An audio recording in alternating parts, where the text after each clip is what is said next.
हमारे बुजुर्ग बैठे हैं, इनसे पूछा जाए कि पहले शादियां होती थी तो 5-5 साल बाद विदाई होती थी ना। और आज के जमाने में ओ बहू चौथे दिन घरे न पहुंचे तो लला जेरो खाई मरी जे आरी ना यारी न फांसी लगाए ले रहे।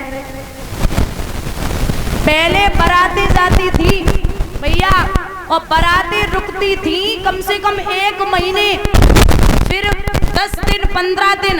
राम की बारात 1.5-2 महीने रुकी थी और अब चलो 2 दिन रुकना शुरू हो गई, फिर 1 दिन वो भी छोड़ो, फिर कितना बचा 1 रात।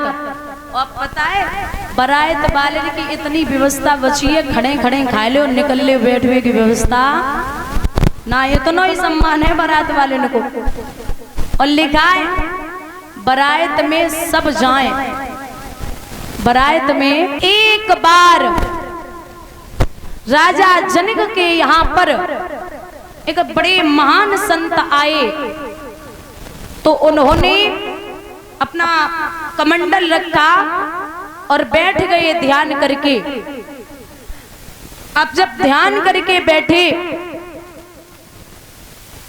तो एक पतिव्रता औरत अपने पति को कंधों पर रख करके, जिसके पति के कोढ़ था उसे अपने कंधों पर रख करके ले जा रही थी। अब महात्मा का कमंडल रखा था तो धोखे से उस माँ का पैर वो बाबा के कमंडल में लग गया। जैसे ही कमंडल में लगा, अरे भैया महात्मा के नेत्र खुले और उस माँ को श्राप दे दिया, जा तू पति के आसक्त है, जा सवेरे का जैसे ही सूरज निकलेगा वैसे ही तेरे पति की मृत्यु हो जाएगी। अब वो सच्चे संत थे तो वो भी सच्ची पतिव्रता थी, उसने अपनी उंजली में गंगा जल लिया और श्राप दे दिया कि अगर सच्चे संत हो तो मैं सच्ची पतिव्रता हूँ, जाओ अगर सूरज में हिम्मत है तो कल निकल के दिखा दे, अगर सूरज में हिम्मत है तो कल निकल के दिखा दे। और जब सूरज ही नहीं निकलेगा तो पति की मौत कहां से होगी। 1 दिन 2 दिन 4 दिन 10 दिन है गए, महाराज जनकपुरी में सूरज नहीं निकला। बड़ी बड़ी महान संत ऋषि विद्वान सब आए, सबने कहा महाराज क्या करें, सूरज कैसे निकलेगा। तो बड़े अच्छे संत थे, उन्होंने कहा कि अगर कोई पतिव्रता औरत कच्चे धागे से कच्चा घड़ा बांध करके कुएं से पानी निकाले और इसके पति के ऊपर डाल दे तो पति की मृत्यु नहीं होगी और सूरज भी निकल आएगा।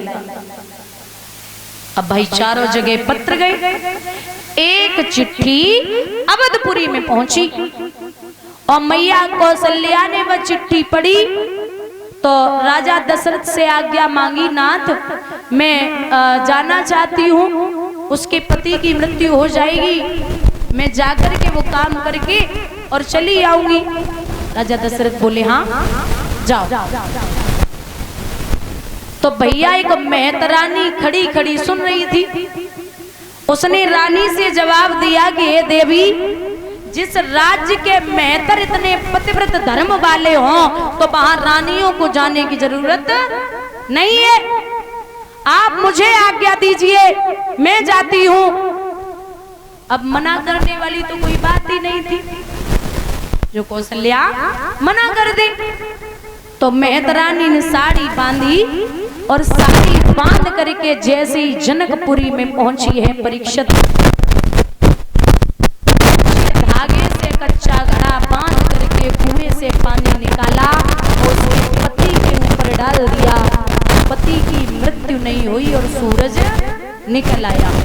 अरे राजा जनक बोले कि जब अवधपुरी के मेहतर इतना बड़ा काम कर सकते हैं तो धनुष तोड़ना कोई उनके लिए बड़ी बात नहीं है। और काऊ मेहतर ने धनुष तोड़ दो ना तो सीता तो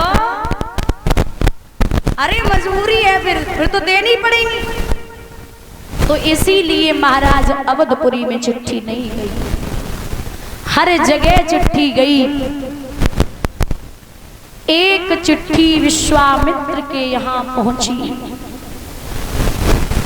तो विश्वामित्र ने जब उस चिट्ठी को पढ़ा, बोले चलो स्वयंवर देखने के लिए चलते हैं। बुजुर्गों कहते हैं कि स्वयंवर उसे कहते हैं जो लड़की अपने पति को स्वयं चुने, स्वयंवर। अब आज के जमाने में पहले जयमाला पढ़ती थी, जैसे अर्जुन ने मीन मारी तब जयमाला पड़ी, राम ने धनुष तोड़ो तब जयमाला पड़ी। लेकिन आज के जमाने में लड़का रूठ जात वगैरह जयमाला ना डरवाई तुम ब्याह नहीं करी। एक दत्ता बड़े मजाकी रहे, बोले देखो लला अब न मीन है न धनुष है, तुम जो गाड़ी को पहिया डरो जो टोते हो तुम्हें जयमाला। अरे कोई मेहनत को काम करो तब तो जयमाला डरवे भी वो अच्छी लगे।